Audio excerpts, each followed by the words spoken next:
Echo and Harper Audio present Wine Girl, The Obstacles, Humiliations, and Triumphs of America's Youngest Sommelier by Victoria James. This is the author. Dedicated to Laura James for giving me the healing power of your love. I could dedicate every book I will ever write to you, and it would never be enough. Timothy James for showing me a strength I still cannot fathom. Lyle Railsback for giving me the courage to be myself. Simon Kim for believing in the unseen. And to all the women in the world of restaurants, it's our time now. The best way to find yourself is to lose yourself in the service of others. Mahatma Gandhi. Author's note.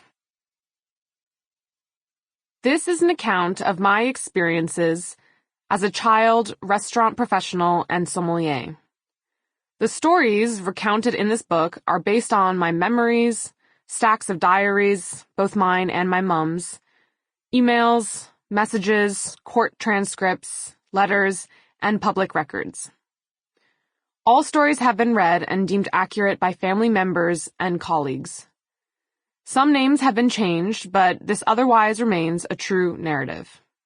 The following persons and places are presented with pseudonyms: Antonio, Chip, Cisco, Deshawn, Ed, Enzo, Finn Ferguson, The Greasy Spoon, The Instructor, Henrietta Katz, Joey, Martha Bass, Paul, Reese, Reynard, Shanti, Regina, Tony, The Wine School, and Zeph. Prologue. Wine Girl. 21 years old, the youngest sommelier in the country and the most foolish. Today my career will end, I thought. It was early 2012, during a Monday lunch, one of the shifts given to the newbie, in this case me, as it is the slowest service of the week and typically safe from any real challenges. Only occasionally would I sell a bottle and get to make the magnificent journey through Oriel's extensive wine cellar. This collection climbed upward and ran the length of the restaurant, holding over 15,000 bottles. Usually, the bottles I sold during the shift weren't particularly fascinating, as it's not a typical American custom to drink well during a Monday lunch. However, this Monday was different. A guest had ordered the 2009 Chevalier Montrachet from Domaine Ramonnay. Some sommeliers might nitpick that Domaine Ramonnay is not their favorite producer in Burgundy. A bit overrated, they'll sneer. Or perhaps a wine collector will argue that this wine was too young to drink. Infanticide at only 3 years old. But snobbery aside, it was a $650 bottle of Chardonnay. Who does that at a Monday lunch, no less? I thought of how proud my wine director would be when he saw the sales from lunch and imagined all the wonders the guests would experience when they drank the Grand Cru White Burgundy.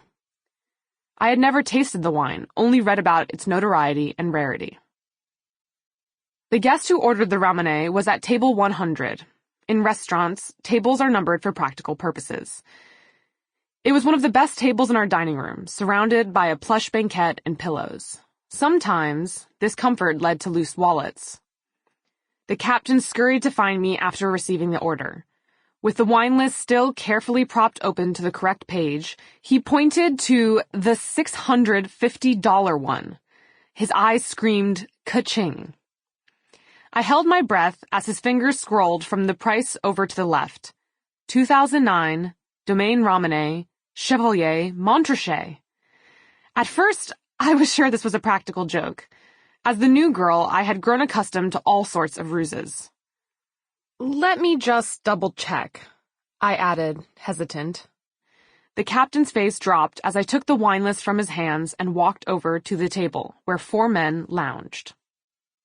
They all had slicked-back gray hair and wore dark suits with thin stripes. I presented the list to the gentleman who had ordered.